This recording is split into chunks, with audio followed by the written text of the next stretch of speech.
U.S. Secretary of State Mike Pompeo is back in Pyongyang for his third visit in as many months.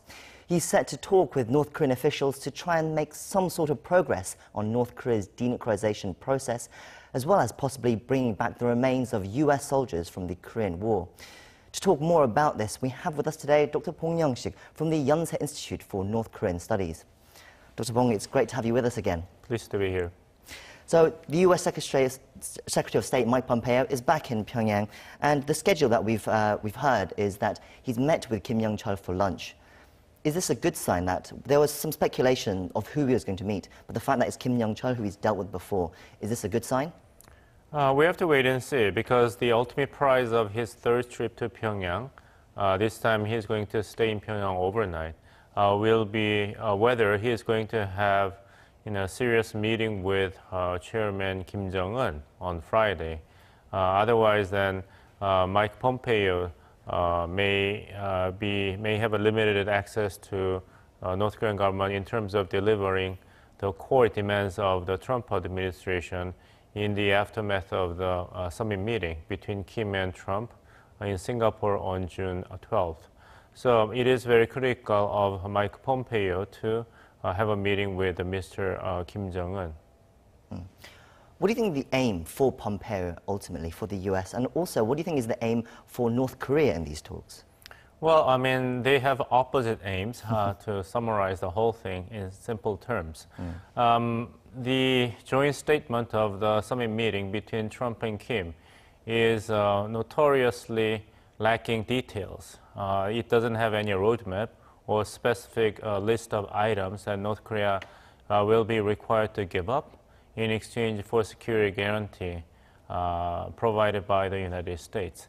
So United States government will be continuously pressuring Pyongyang to submit a list of the nuclear and the missile-related facilities and the produced materials and the weapons. So list the very detailed report about the North Korea's WMD capability will be the core demand by Secretary Pompeo. In the meantime, North Korea is going to postpone responding to the demand from Washington as long as possible, because North Korea does not need to rush into undercutting its own WMD capability, which is the critical component of its capability to maintain security and survival. Other more specific items on the table, I expect, will be whether such a meeting, high-level meeting, probably at the level of Secretary of the State, and his counterpart might be Mr. Kim Yong-chol, Chairman of the Workers' Party of North Korea, or even Mr. Lee Yong-ho, Foreign Minister of North Korea. Regular events. I think North Korea will balk at this idea. And third possible idea is whether North Korea is going to transfer at least a small number of weapon-related materials or nuclear warheads or missile parts out of the country, which will be welcomed by Washington as a genuine sign that North Korea is going to carry out denuclearization effort. And the fourth item is whether North Korea is going to scrap at least one of the 6 major missile test sites. We heard that Washington would expect the Kim Jong-un government to destroy and disable the Dongchangri missile site, where North Korea tested the engine for Hwasong-14 and Hwasong-15 using solid engine fuel. And the last item, which has the most highest probability of a success, is return the remains of the fallen U.S. soldiers during the Korean War to Washington as a token of good gesture by Pyongyang. We learned that Secretary Pompeo is accompanied by 6 reporters. That means that North Korea and United States must have struck an agreement about return of the remains of the U.S. soldiers this time, so that they will be, it will be receiving the spotlight of the media of the United States. Yes, you wouldn't take 6 reporters unless you had something to show. But if we put aside the returning of the remains of the U.S. soldiers, You've laid out some possibilities of what could happen, but how likely is it of something like that happening? Because Pompeo is under a lot of pressure to have something bring back to show to the world, to the US media, and to the US people that progress is being made on the denuclearization. I guess the Trump administration will be focused on giving the image of success and progress as opposed to actually making progress with regard to North Korea's denuclearization.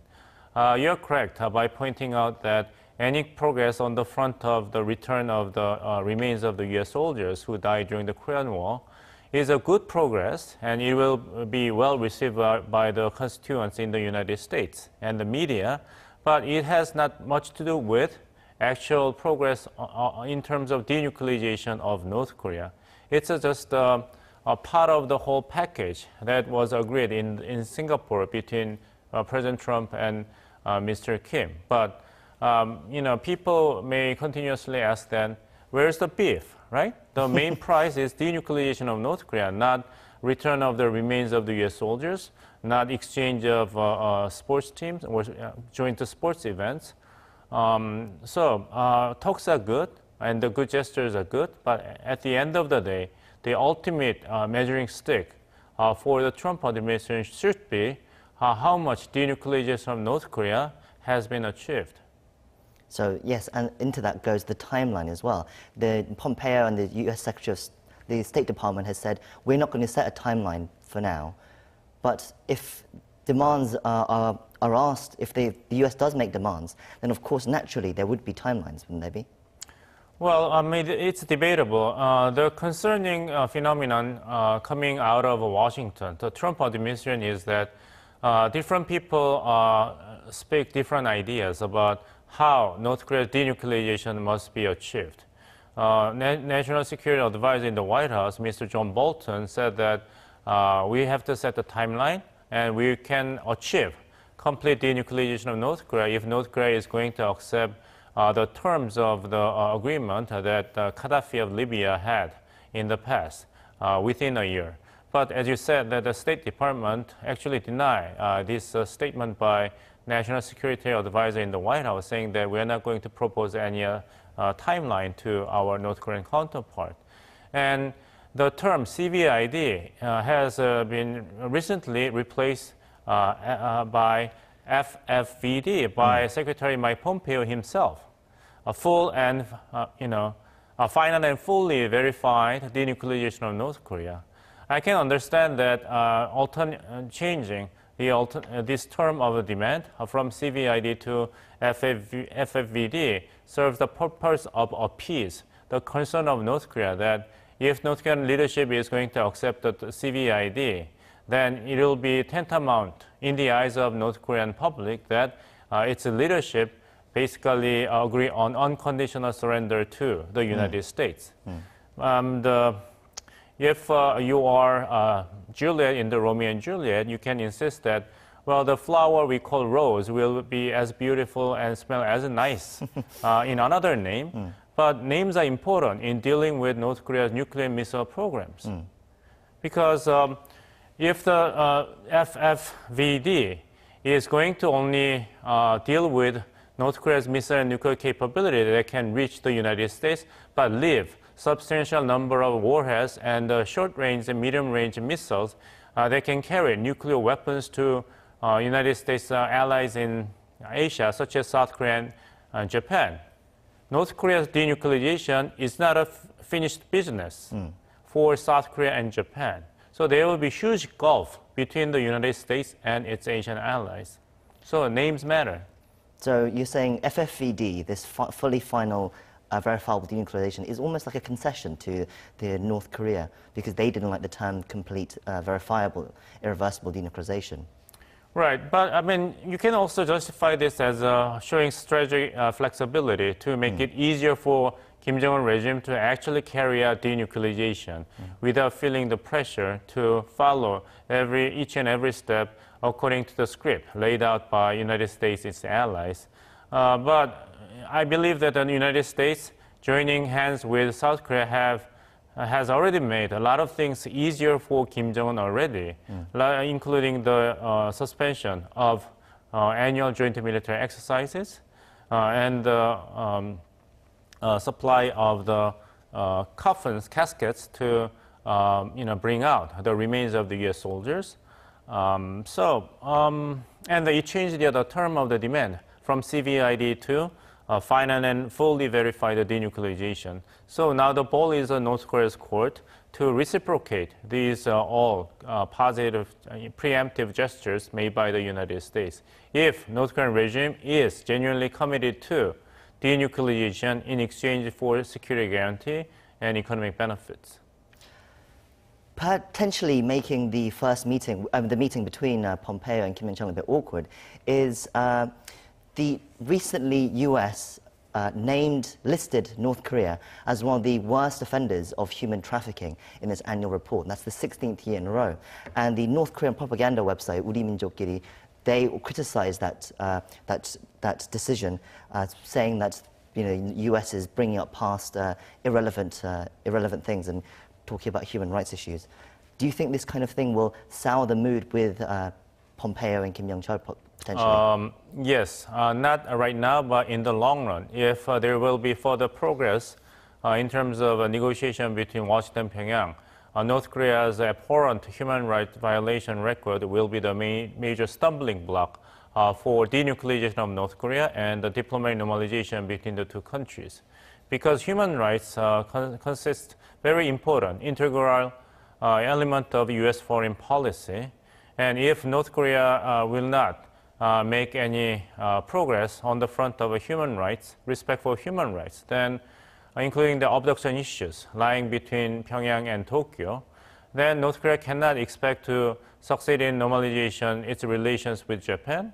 And without normalization treaty with Japan, North Korea is not going to receive tons of economic assistance.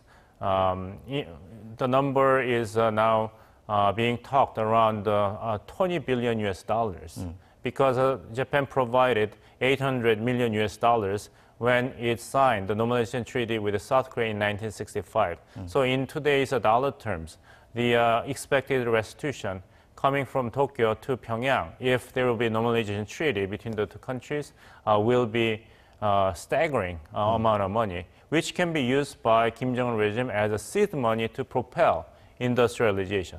But without making progress on the human rights violation related to Japanese abductees, Japanese government will find no way to provide that seed money to North Korea, and Kim Jong-il's master plan to bring economic prosperity through rapid industrialization following South Korea's successful model will come to naught. So human rights matter even for North Korean regime to succeed in upgrading the living standards of its people. Briefly before we go as well, you talk about the economics ambitions of North Korea. Do you think North Korea will also demand lifting of sanctions if they do take steps towards denuclearization? Will that be something they'll be discussing with Pompeo? I would expect so. And Kim Jong-un, in his third meeting with Chinese President Xi Jinping, actually sought China's support to lift at least part of the existing sanctions as soon as possible. Because existing economic sanctions keep North Korea bleeding. So in the tight foot race, North Korea does not want to give out any of its missile and nuclear materials and capability to the United States. But as long as North Korea is holding on, then economic sanctions will not be eased. So North Korea's pursuit of the Pyongyang policy, the simultaneous pursuit of nuclear weapon development and economic development, at least 50% of its Pyongyang policy cannot be complete. It's a dilemma for Kim Jong-un.